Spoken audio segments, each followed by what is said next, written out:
Good night, everyone. I hope you're having a blessed night. If you're Usain Bolt, well, you already know.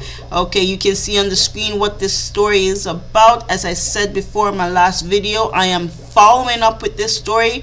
Why? Because I am a Jamaican living abroad, and this hurts to the core when I see things like this. So I have to bring it and share it out with you guys.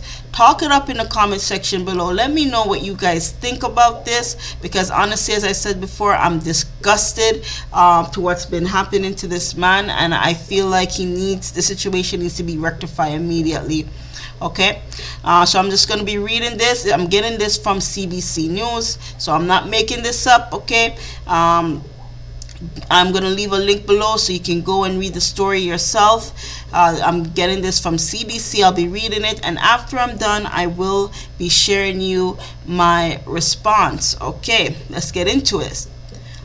Attorneys say Usain Bolt is missing over 12.7 million US now. Okay, before it was 10, now it's 12.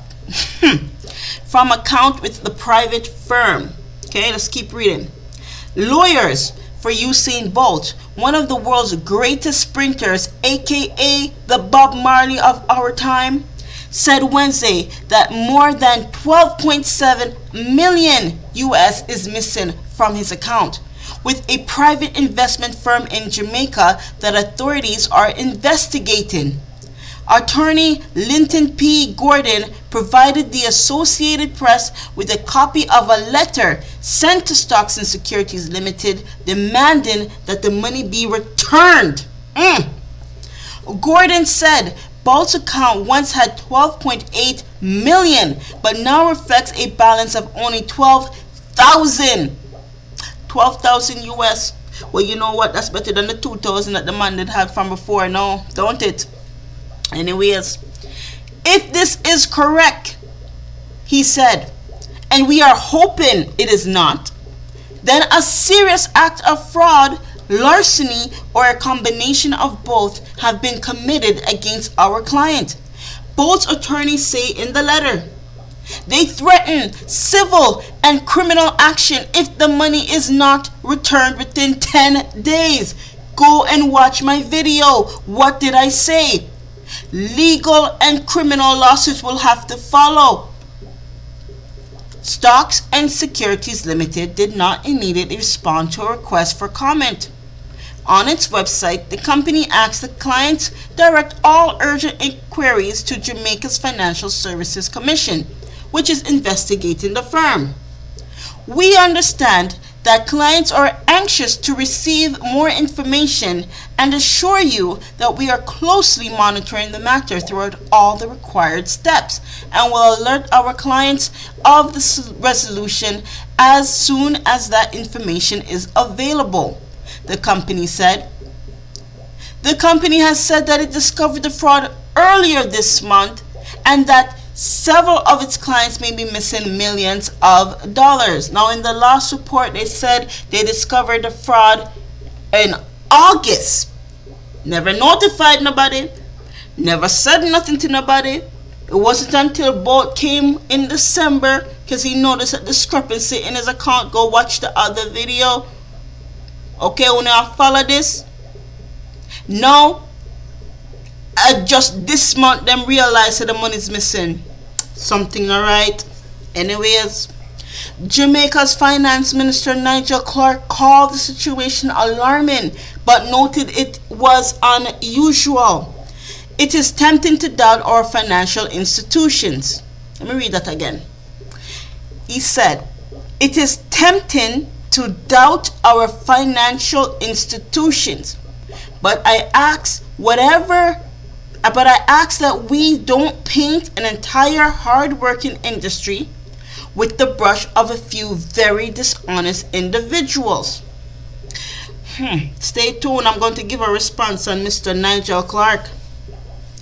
Bolt's lawyers sent a letter Monday, the same letter that Jamaica's Financial Services Commission announced it was appointing a special auditor to look into fraud allegations at Stocks and Securities Limited, which is based in the capital of Kingston. On Tuesday, Financial authorities said they were assuming temporary management of the private investment firm. It is allowed to keep operating but needs approval from government for any transaction. Jaja. Only you. Hear this now. Let me just go back up to the beginning, okay? I don't think you guys understand the seriousness of what happened. I'm just going to scroll down right here. And I'm going to put the mouse right around here. You see this? 12.7 million US. I know some of you are thinking, who is Bolt to want back his 12.7 million in 10 days? How dare he? You think that's how it works, Bolt? You think you can just poof, magically put back into your account in 7 days? Sir, you're going to have to go to court. You're going to have to file legal documentations. You're going to have to go after these people. This will take years, sir, to recover, even though you lost it in a split of a second, because remember, the information given is quite vague on the time frame of when the money started moving to when he figured it out. We know he opened the account in 2012. We know he never made any withdrawal, and we know he found out the money, there was discrepancy in his account in 2022. So let's count: 2012, 2013, 2014, 2015, 2016, 2017, 2018, 2019, 2020, 2021, mighty God, that's 10 years. That's 10 years, people. That man had the money sitting there. So what was the time frame when they started moving the money? Was it just last year they started? Why was no one notified? They said they were aware of the fraud in last August. Go check the last video I dropped. Last August was when they were aware of the fraud. Now they said they're aware of it this month. Which is it? Something don't add up here. 12.7 million is a lot of money. And yes, there is a process. Yes, I do agree he's going to have to go through civil and criminal action to get this back.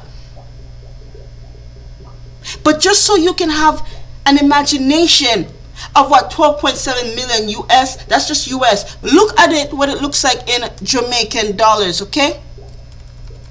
Okay, this is what they robbed from this man. Okay, this is a currency conversion. You can go in here to convert your dollars, whether it's Canadian to Jamaican, whatever you're sending money back home. This is a good way to use to see how much your peoples will be getting back. Okay, so I'm going to use this currency calculator to let you know what 12.7 US look like in Jamaican dollars, to see why this man is so upset. Because you didn't just take the money. It's not about the money. It's what the money represents. You understand? So let's go. 12.7 million.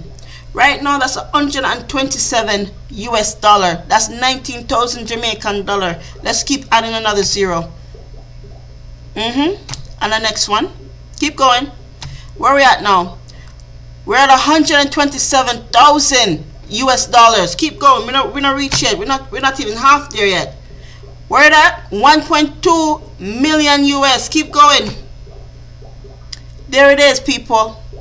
That's what 12.7 million US looks like. And in Jamaican dollars, let me try and read this. Okay. Now these numbers may change by the time you see this video, just because this is a currency calculator, so it will be going up and down. But roughly, as I do this video right now, 12.7 million is worth 1,939,247,821.19 Jamaican dollars. JMD. You guys wiped out 1 billion JMD from this man who is a legend in our time. And now Mr. Nigel Clark, go down there, is saying it is attempting to doubt our financial institutions.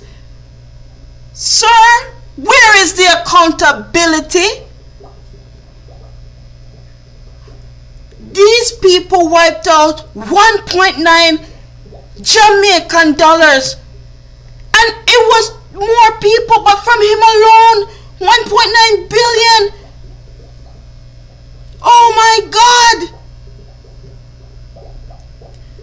In my last video, I said the most important thing that will be broken if this situation isn't rectified is trust.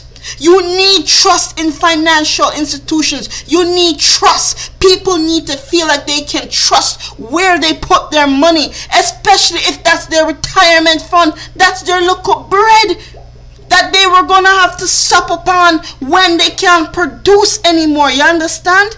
And this man is not alone. He has a family to look after. He has a wife and kids, mother, sister, uncle, brother. All have to eat from this bread. So when you take it away now, you're destroying the legacy and future of Jamaica. You understand? The destruction that will follow if this situation isn't rectified is that people will not trust our financial institutions. Worse, the Jamaican diaspora not trust it again, because we know where they're hiding their money. Because they're looking at the bank saying, wow, who, me? You must say my woman look like Usain Bolt. You're crazy. And I don't have so much money like him. No. We have to put that trust back into the financial institution. And the way you do this is to get to those who did this crime and punish them to the full extent of the law. An example has to be made of these people, whoever they may be. They have to know that the Jamaican diaspora has to know that Jamaican institution is firm. The Bank of Jamaica have to let people know that our financial institution is secure. We already know we have a scamming problem. But now it look like someone put the scammer in the bank to Jesus. In the financial institution to rob the people blind. And when it's said and done, you have no accountability as to who, what, where, when, why. This is disgusting. Mr. Nigel Clark, you have your work cut out for you. Me don't want to be you. Mr. Prime Minister Holness, you need to be on this too. You need to be on this too, because if they can rob both, they can rob anybody. And why should Jamaicans abroad, investors abroad, institutions abroad, why should they trust us if we do this to one of our own? And Bolt is, and I say Bolt are nobody, Bolt is somebody to everybody. Anywhere you go in the world, people know Bolt. And I'm sorry to say this, Usain, I know this is one record you did not want to break, but mighty God, you broke it. Jesus, I want to rob 1.9 billion from one person. I'm not even counting the 30 odd people want to go rob. I'm not even looking at them, because that is just more. And while I'm on the money, because this is a money channel, it goes in so much layers. Financial institutions, money, it's all about layers of system. So trust me, this money has to be protected. You understand? These financial institutions have to be covered by insurance. So I feel sorry for the insurance company, because mighty God, this is one huge claim. I would not be surprised if to say somebody's going to go bankrupt allegedly. Don't sue me. I'm just saying. This is going to fall on the insurance companies, because somebody have to cover this. And I don't know how or they're going to get his money back. I don't know. But you're going to have to go the legal route, because 10 days, I'm sorry, I just don't see it happening in 10 days. I want to have faith in the Jamaican financial institution, but things like this, even if it's done abroad, you're not going to get your money back in 10 days. This is going to take years, because you know what? They're going to have to investigate. They're going to have to find out who, what, when, where, why, how, everything. And I would love if they give it back to you in 10 days, but if they gave it back to you 10 days, that means they have to give everybody back in 10 days as well. And I don't know if Jamaica has that type of money, to be quite honest. Like I said, the insurance company that covers SSL, the Bank of Jamaica, you're looking at a hefty fee, a hefty payout. And it's going to fall upon the citizens of Jamaica. You see how damaging this is? Layers of layers of layers of damage, and how you let this happen is unbelievable. Wanna need to fix it. Wanna have to rectify it. I don't know how we're gonna rectify it, but something needs to be done, and an example needs to be made of these people, and trust needs to be put back into our system, into the Jamaican financial system. Jamaicans abroad need to know that we can trust when we send our monies home in the bank. It's going to be safe. It's going to be secured. Investors alike needs to know the same thing. And this is SSL. They've been around for decades. They're one of the first, or they are the first investment firm in Jamaica. So to see them come down and to be whittled down to this, it's a huge blow. It's a huge blow. And I don't want to signal out Jamaica, because this could happen anywhere, but it happened here. So we have to make an example of those who desecrate our financial system and put it out there like that. We have to make an example of those people. And we're going to have to rectify this situation with both and the 30 other people who got hit. Because this is unacceptable, Jamaica. Mr. Prime Minister, you have to fix it. Mr. Nigel Clark, you have to fix it. Una have to do better. This is just a girl who loves crypto and stocks. Like, share, subscribe. Drop a comment down below. Let me know what you think and how you feel about this situation. Are you just as upset as I am? Do you think he's going to get it back in 10 days? Let me know. Talk up the things them in the comment section below. I'm out.